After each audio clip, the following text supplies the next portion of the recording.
La función del buen arte, y por extensión de la crítica ejercida como arte, es conseguir que el público no se convierta en un filón para la máquina cultural de matar. Hola, esto es Don Quijote Gonzo, y ya vamos por qué, la quinta entrega, ¿puede ser? ¿O sexta entrega? Estamos en la sexta entrega, ¡qué barbaridad! Bueno, ya sabéis, yo soy Esther Gómez Sierra. Esto que os he leído al empezar es una cita de la reseña que hizo el crítico y escritor y poeta Ryan Ruby a la novela Fire Season del recientemente fallecido Gary Indiana, y me ha parecido una cita muy interesante. Bueno, traducida por servidora porque una es así de chula. En semanas como esta nos damos cuenta de lo importante que es tener otra cosa en la que pensar. Como decía antes, semana 6, ¿no? Se acabó esa cosa de la novedad y ahora vamos como con velocidad de crucero, ¿verdad? Pero eso no quiere decir que no haya sorpresas. Gracias a todos. Sigo con mis 6 suscriptores, no se ha borrado ninguno. ¡Qué maravilla! Muchas gracias a todos los que me animáis con este proyecto, a los que lo escucháis con ese cariño y esa dedicación. Y ya sabéis, ahora ya, una vez cubiertos los prolegómenos, pues vamos al lío, o mejor dicho, a las dos partes o dos madejas conectadas, ¿no? Que es siempre la estructura de este asunto.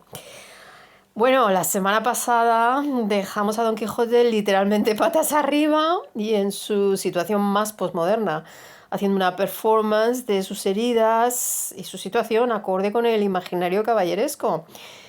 Pero claro, como no tiene material, ¿no?, en las novelas de caballería, pues tiene que recurrir a los romances. Al principio del capítulo, como ya vimos, pues la cosa sigue. Y con recitado incluido del romance de Valdovinos y del Marqués de Mantua. Y entonces aquí se produce, empieza, digamos, la juerga, ¿no? Y es que, y cito, acertó a pasar por allí un labrador de su mismo lugar y vecino suyo, que venía de llevar una carga de trigo al molino. Puede haber una cosa más anticlimática.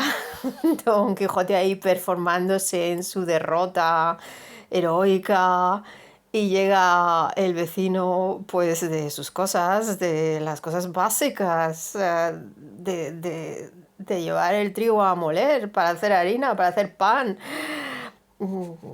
Aquí siempre la comida nos ronda, ¿no? Y entonces vemos también la comicidad de lo próximo, del contraste entre lo elevado o lo literario y lo cotidiano.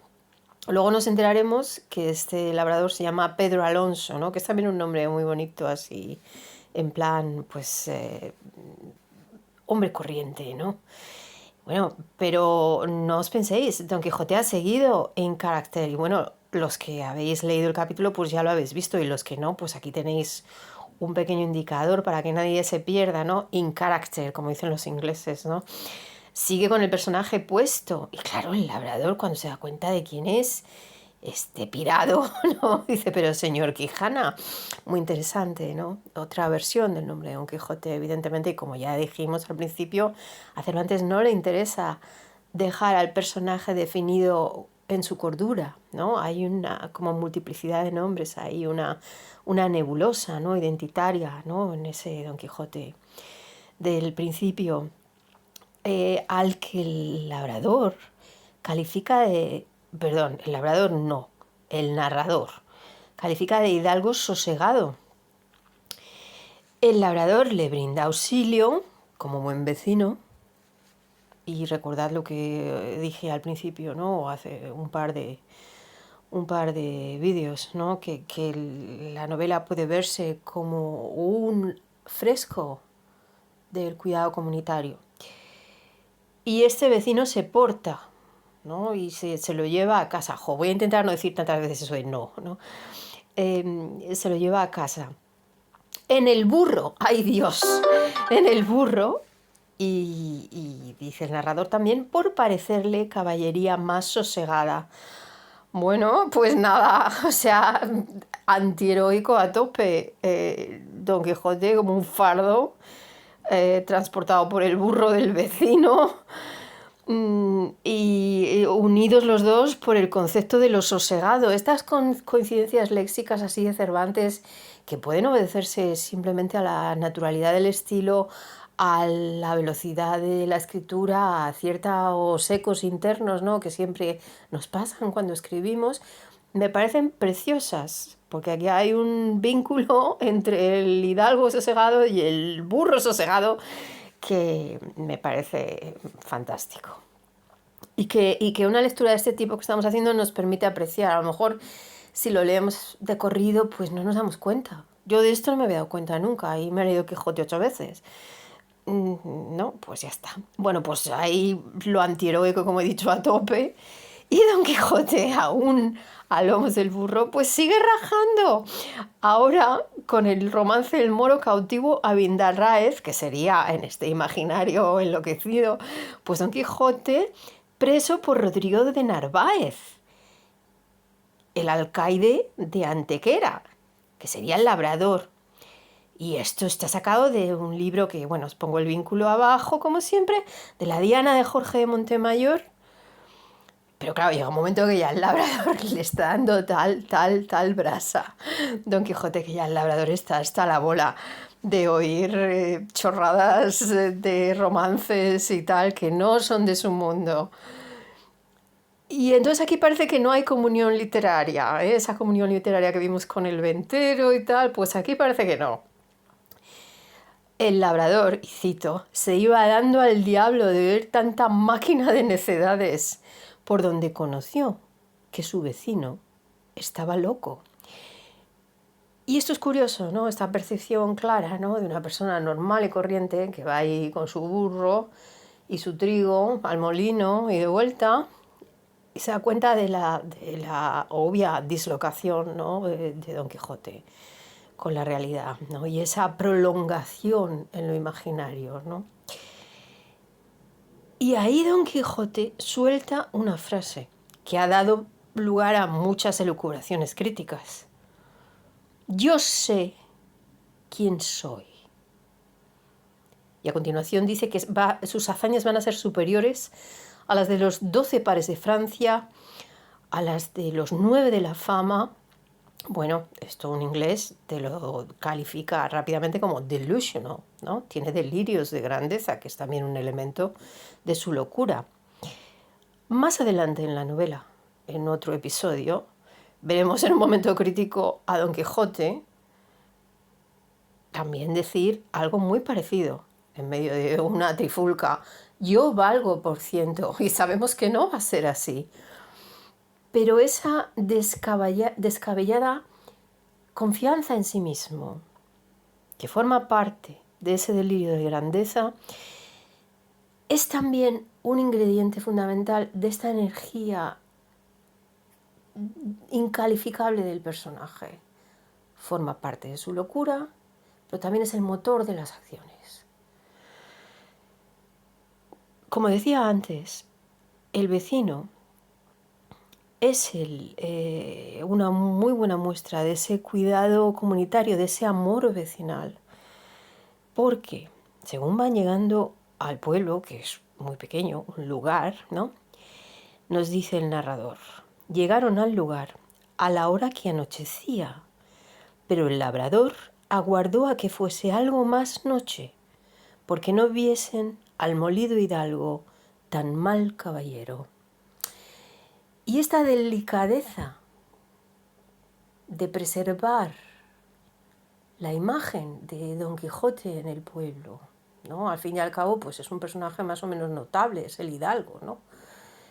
Y de no dejarle caer en el ridículo, no dejarle caer en el escarnio, buscar la protección de la oscuridad para ir por las calles y llegar a la casa. Esto es un punto de caridad pero de caridad no falsa, sino de caridad genuina, de amor caritativo, que nos habla muy bien de este vecino, de este labrador, y que no veremos en personajes socialmente más elevados, por ejemplo, de la segunda parte, ¿no? Claro, aquí viene el choteo también, porque llegan justo a la casa y está el ama desesperándose con el cura y con el barbero, diciendo, pero bueno, que ha desaparecido. Acordaos, ¿no? Que el otro se fue ahí una mañana que ni había amanecido, no dio cuarto al pregonero, y claro, la casa está diciendo, pero este hombre, ¿dónde está? Y lleva más de 48 horas fuera, ¿no? Y sin ningún tipo de contacto con la casa. El choteo viene también porque nos dan el nombre del cura. Recordad que ya sabemos que el barbero se llama Nicolás, pero el cura nos dicen que se llama Pero Pérez, o sea, Pedro Pérez. Que ahí a mí me parece que hay un poquito de guasa, porque claro, Pedro es la piedra de la iglesia, San Pedro, el primer papa, como lo queráis ver, y Pérez, el apellido derivado de Pedro. Entonces, cura a la enésima potencia, no se puede ser más cura que el cura, ¿no? Lo lleva hasta en el nombre, es un nombre parlante. Lo que es también divertido aquí es que, claro, el labrador le ha estado dando la brasa a Don Quijote tanto, y además como que se ha visto en la obligación, ¿no? O en la necesidad de llevarle a la casa, que ya, y sobre todo después de haber oído el diálogo entre el cura, el barbero, el ama, la sobrina, parece como que el labrador se apiada un poco de Don Quijote.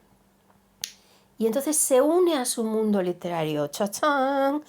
Bueno, pues aquí tenemos otra muestra de ese curioso fenómeno por el cual Don Quijote vive en un mundo loco, pero por H o por B, todos los demás acaban desembocando en ese mundo de una manera o de otra. Lo vimos con el ventero y lo vemos aquí porque resulta que el labrador,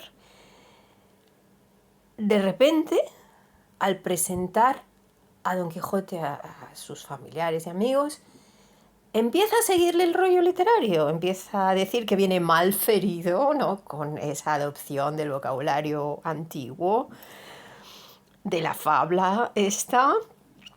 Pero claro, empieza a confundirse también con los personajes, que también es divertido. Y apunta también, ¿no? Al referirse a la multiplicidad de personajes a los que Don Quijote se está refiriendo, pues un poco apunta a la escisión interna, ¿no? Del personaje de Don Quijote. Y claro, nuestro querido amigo Alonso Quijano, Don Quijote, lo que quiere al llegar a casa es irse a dormir.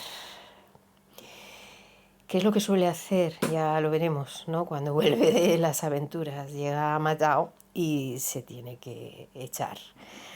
Vale, pues esto por lo que toca a la primera parte del lío. Y vamos con la segunda parte del lío, que va a ser lo de siempre. Leo un fragmento del capítulo 6, que es un capítulo jugosísimo, que si no habéis leído los anteriores os recomiendo que lo leáis y que vayáis viendo las notas, porque hay muchísima tela que cortar en este capítulo y además es muy divertido. Y si recordáis lo que comenté de los ataques sostenidos a la iglesia, así un ataque suave pero persistente, pues aquí en este capítulo es como fuegos artificiales, ¿no? Y está muy bien hecho, está muy bien traído.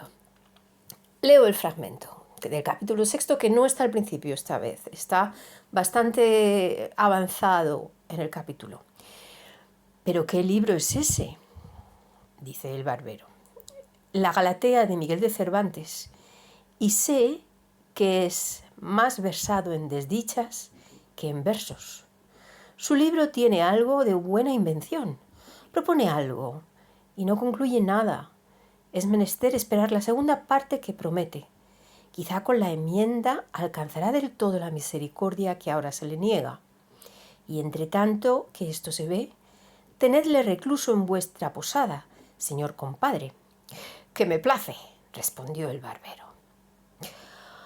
Ok, bueno, hablábamos de posmodernismo el otro día, pues aquí tenemos una forma finísima de involucrarse en la narración y en la ristra de crítica literaria que hay en este capítulo. Y es que Cervantes se presenta a sí mismo con una obra anterior y con cierto distanciamiento crítico, ¿no? No alaba su propia obra, sino que dice, bueno, sí, algunas cosas sí, otras no, a ver, ¿no?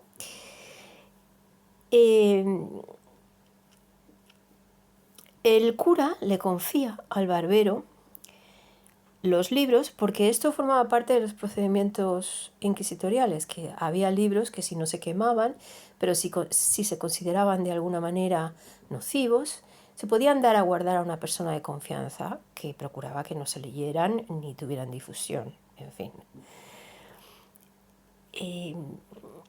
Hablamos mucho de la autoficción ahora mismo, ¿no? O quizá ya no tanto porque ha sido una moda, a lo mejor ya es menos moda. Pues aquí tenemos este recurso que también cultiva Lope de Vega y que seguiremos viendo en el texto con una aventura en particular. No digo nada pues para que así os dé interés, ¿no? Y tal. Vale, pues terminamos por hoy. Como veis, la cosa Gonzo ha tomado otro cariz hoy porque no hay ruido de fondo, porque estoy en mi cocina, por cosas de la vida. Nunca salimos del universo culinario de alguna manera o de otra. Y claro, no hay ruido de fondo, a no ser que se oiga un poco la caldera, yo qué sé. Y tenemos otra luz. Y bueno, pues espero que os haya gustado. Y hasta la semana que viene, que espero, de verdad, que sea mejor. Chao, chao. Bye, bye.